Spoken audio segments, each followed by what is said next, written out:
Le saviez-vous, l'École des Chartes, c'est un monument du monde universitaire et de la recherche en histoire, en France et en Europe.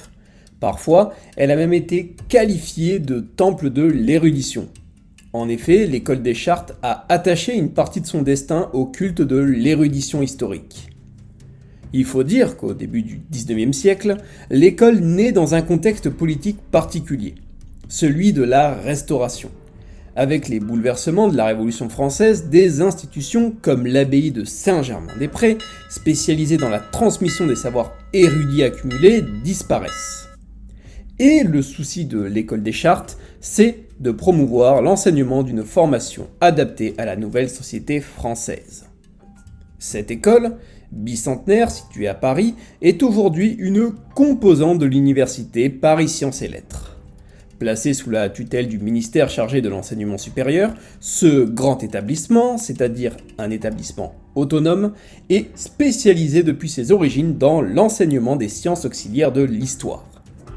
En France et même dans le monde, elle est unique car elle réunit dans de mêmes offres de formation des enseignements divers relevant de sciences diverses que vous pouvez retrouver dans l'espace commentaire juste en dessous de la vidéo. Ensemble, demandons-nous très simplement comment l'École des Chartes est née et surtout dans quel contexte. Par ailleurs, comment celle-ci évolue en France entre 1821 et 1897. Mes chers amis, c'est un véritable plaisir de vous retrouver pour votre leçon d'histoire hebdomadaire. Ça y est, on est de retour avec des sujets originaux et comme vous avez pu le voir, aujourd'hui on va parler de l'École des Chartes. Né en 1821, ce monument de l'enseignement et de la recherche en France. Donc, installez-vous confortablement et prenez votre boisson chaude car l'épisode va commencer. Je vous souhaite un bon visionnage.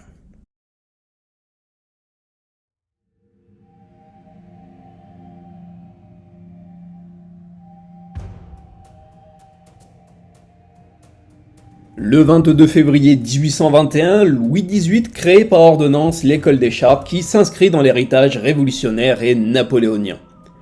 En y regardant de plus près, des tentatives de fonder une école similaire ont bel et bien existé par le passé. D'abord, en 1793, pendant la Première République, le feudiste, en gros un juriste du droit féodal, Antoine Mogart, a proposé de fonder une école d'histoire et d'enseignement diplomatique, mais c'est un échec. Enfin, en 1807, le projet est enfin pris au sérieux.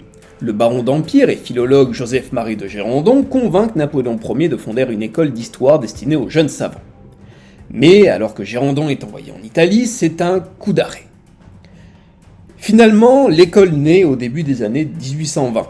Originellement, sur proposition de l'Académie des inscriptions et belles-lettres, 12 élèves sont désignés, leurs études sur 2 ans financées. Dans un but purement pratique, les documents analysés doivent être conservés par les élèves, on y apprend la philologie et la paléographie. Cette pratique érudite que l'on a évoquée plus tôt, s'est présentée comme le prolongement d'une tradition plus ancienne, héritière des pratiques intellectuelles mauristes. Fondée en 1618, la congrégation de Saint-Maur, une congrégation de moines bénédictins, est connue pour le haut niveau de son érudition et la qualité de ses enseignements en théologie notamment. Longtemps, l'école a occupé des locaux de fortune, tout en faisant naître des besoins en équipement propre. Son rapport de fantasme au monde médiéval permet l'identification d'un groupe par son architecture. Donc, selon Christian Autain, en tant que communauté intellectuelle, l'École des Chartes n'existait donc pas réellement. L'idée de désigner un professeur unique à l'école est abandonnée, et en 1823, l'École des Chartes entre en sommeil faute d'élèves. Finalement, c'est Charles X, le frère de Louis XVIII, qui la remet en activité en 1829 avec une ordonnance qui transforme son système d'enseignement. Ainsi, la durée des études est fixée à 3 ans contre 2 originellement. Une année aux archives, suivie de 2 années au département des manuscrits. Grâce à Benjamin Guérard, un historien médiéviste particulièrement connu pour son édition de cartulaire d'abbaye de l'époque carolingienne, l'École des Chartes obtient enfin des locaux. Étant installée à la Bibliothèque royale, l'école peine à fonctionner en raison du faible nombre d'élèves et de professeurs.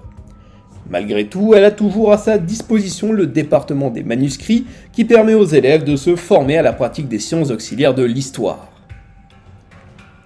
Si Julie Lauvernier nous rappelle à juste titre qu'il a existé une école des chartes à Dijon entre 1829 et 1836, l'école des chartes parisienne se transforme véritablement en 1846 avec l'ordonnance du 31 décembre, une étape essentielle dans son histoire.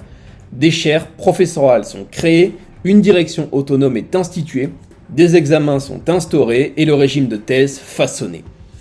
Exit la bibliothèque royale. Désormais, le palais Soubise accueille l'école jusqu'en 1866, où elle est déplacée au 18 rue du Paradis, du fait de l'accroissement des collections de la bibliothèque chartiste. L'école des Chartes, c'est une véritable institution, mais aussi ce sont des étudiants qui deviennent des noms de l'enseignement et de la recherche historique en France. Ensemble, dans cette deuxième partie, réalisons quelques points biographiques de ces grands noms de l'école des Chartes qui participent d'une façon ou d'une autre à façonner son histoire.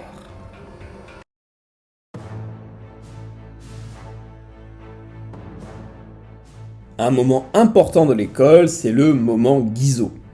François Guizot, né en 1787, est historien. En 1812, il traduit aux côtés de Pauline de Meulan l'histoire de la décadence et de la chute de l'Empire romain d'Édouard Gibbon.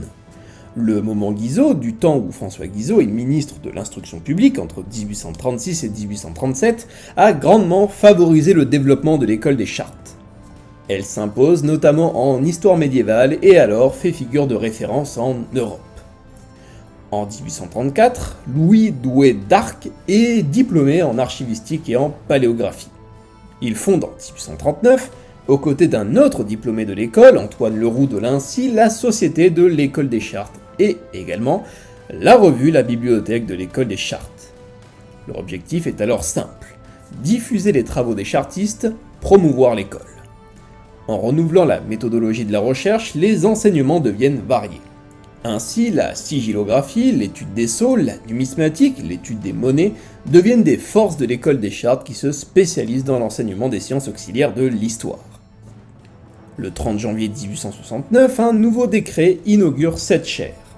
Une chaire en paléographie, en langue romane, en bibliographie, dans le classement des bibliothèques et des archives, une chaire diplomatique, en institutions politiques, une chaire en spécialisation administrative et judiciaire de la France, en droit civil et en droit canonique du Moyen-Âge, et enfin en archéologie du Moyen-Âge.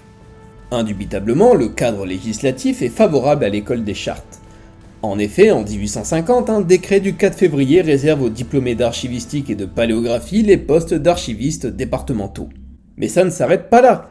En 1887, le 14 mai, un nouveau décret a réservé l'ensemble des places des archives nationales aux chartistes. Pour autant, l'école ne fait pas véritablement la part belle aux bibliothécaires puisqu'en 1867, Henri-Jean Martin rapporte que moins de 7% des diplômés de l'école des Chartes travaillent en bibliothèque. Mais petit à petit, dans la seconde moitié du XIXe siècle, l'école s'insère dans les nombreux réseaux d'archives et de bibliothèques. Grâce au travail de Léopold Delisle, historien spécialiste de la Normandie médiévale, diplômé d'archivistique, l'école des Chartes est reconnue dans les années 1870 pour ses formations en bibliothèque. En 1874, Delisle devient le nouvel administrateur général de la Bibliothèque nationale en succédant à Jules-Antoine Taschereau, réorganisateur de la Bibliothèque nationale sous le Second Empire, diplômé en droit à la faculté de Paris. Finalement, en 1897, à la fin du XIXe siècle, l'école des Chartes déménage une nouvelle fois, au 19 rue de la Sorbonne. Ce déplacement des Chartes a permis à l'école de se rapprocher des autres organismes de la Sorbonne et ainsi à s'ouvrir aux enseignements et à la recherche historique. Cette nouvelle proximité avec la Sorbonne participe d'abord au rayonnement de l'école des Chartes en France et en Europe, et enfin au rapprochement des savoirs, des enseignements et des méthodes. Bref, vous l'avez vu comme moi, l'école des Chartes c'est un véritable monument. Si cet épisode vous a plu, n'hésitez pas à me le faire savoir dans l'espace commentaire, à vous abonner, on est plus de 1100 sur la chaîne, donc encore merci, à le partager et à liker. N'hésitez pas à me suivre sur les réseaux sociaux @bazarhistorique. On se retrouve la semaine prochaine pour votre vidéo facecam du lundi et votre leçon d'histoire du mercredi. D'ici là, prenez soin de vous, c'était Bazar Historique. Ciao.